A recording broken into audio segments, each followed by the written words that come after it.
Assalamualaikum warahmatullahi wabarakatuh. Di sini saya dengan Genta dengan NPM 2331167 Prodi Sistem Informasi MK Keagamaan Agama Islam. Di sini saya akan menjelaskan materi najis. Apa itu najis? Najis secara bahasa artinya sesuatu yang kotor atau menjijikan. Seorang muslim wajib mencucikan diri dari najis dan mencuci sesuatu yang terkena najis. Najis juga yang menjadi sebab terhalangnya seseorang untuk beribadah kepada Allah. Najis juga dapat berarti jijik atau kotoran. Menurut etimologi, dalam bahasa Arab, najis diperoleh dari akar kata al-qazarah yang artinya adalah kotoran. Sedangkan definisi menurut istilah disampaikan antara oleh ulama mazhab Syafi'i dan mazhab Maliki. Dalam mazhab Syafi'i, najis secara literal bermakna segala sesuatu yang kotor yang dapat mencegah keabsahan sholat. Sedangkan menurut mazhab Maliki, najis merupakan sifat hukum sesuatu benda yang mengharuskan seseorang tercegah dari kebolehan melakukan sholat bila terkena atau berada di dalamnya. Menurut fikih, ada 3 jenis najis dalam Islam yang dikelompokkan berdasarkan tingkatnya. 1. Najis mukhafafah. Najis mukhafafah adalah jenis najis yang tingkat kotorannya paling ringan. Bentuknya ialah air kencing dari anak laki-laki atau anak perempuan yang masih menyusui kepada ibunya dan belum berusia 2 tahun. Najis mukhafafah dari anak laki-laki dibersihkan menggunakan percikan air mutlak pada bagian tubuh yang terkena najis. Sedangkan najis mukhafafah yang berasal dari anak perempuan harus dicuci dengan air mutlak. Adapun cara membersihkan najis mukhafafah adalah sebagai berikut. 1. Percikan air ke area tubuh, pakaian, atau tempat yang terkena najis mukhafafah. Air harus lebih banyak dibandingkan najisnya. 2. Apabila yang terkena najis mukhafafah adalah anggota tubuh dan hanya sedikit, bisa disucikan dengan berwudu. Namun, jika yang terkena najis banyak, maka Islam menganjurkan untuk mandi dan memakai sabun agar najis tersebut benar-benar hilang. 2. Najis mutawasitoh. Najis mutawasitoh adalah najis sedang.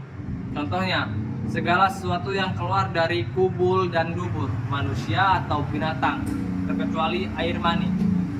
Contoh lainnya adalah khamar atau minuman keras dan susu hewan dari binatang yang tidak halal untuk dikonsumsi. Bangkai makhluk hidup kecuali bangkai manusia, ikan, dan belalang juga digolongkan sebagai najis mutawasitoh.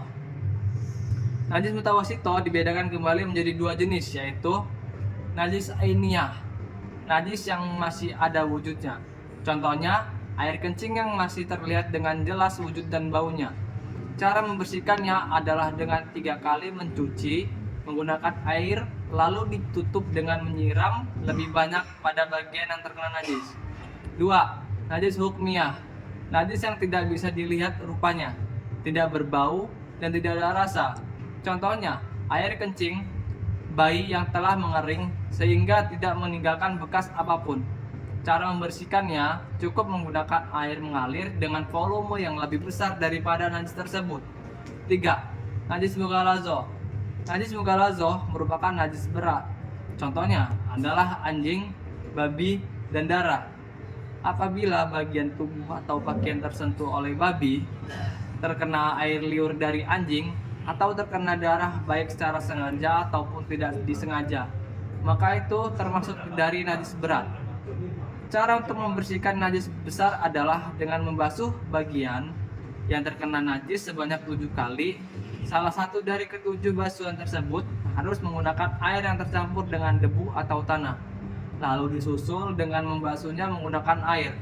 Namun, sebelum dibersihkan menggunakan air, najis mughalazoh yang mengenai tubuh atau pakaian harus benar-benar hilang wujudnya. Dalil tentang najis mughalazoh atau najis besar itu ada di surat Al-An'am ayat ke-145 yang berbunyi, Bismillahirrahmanirrahim. Qul la ajidu fi ma uhiya ilayya muharraman ala ta'imin yat'amuhu illa ayyakuna maitatan aw damam masfuh aw dadam masfuhan aw lahma khinzirin fa innahu rijsun aw fisqan uhilla li ghairillahi bih faman ittara ghaira baghin wala 'adin fa inna rabbaka ghafurur rahim. Yang artinya, katakanlah, tidak kudapati di dalam apa yang diwahyukan kepadaku sesuatu yang diharamkan memakannya bagi yang ingin memakannya, kecuali daging hewan yang mati, bangkai, darah yang mengalir, daging babi, karena semua itu kotor, atau hewan yang disembelih bukan atas nama Allah. Tetapi barang siapa terpaksa bukan karena menginginkan dan tidak melebihi batas darurat, maka sungguh Tuhanmu Maha Pengampun, Maha Penyayang. Oke, sekian dari materi najis dari saya akhiri. Wassalamualaikum warahmatullahi wabarakatuh.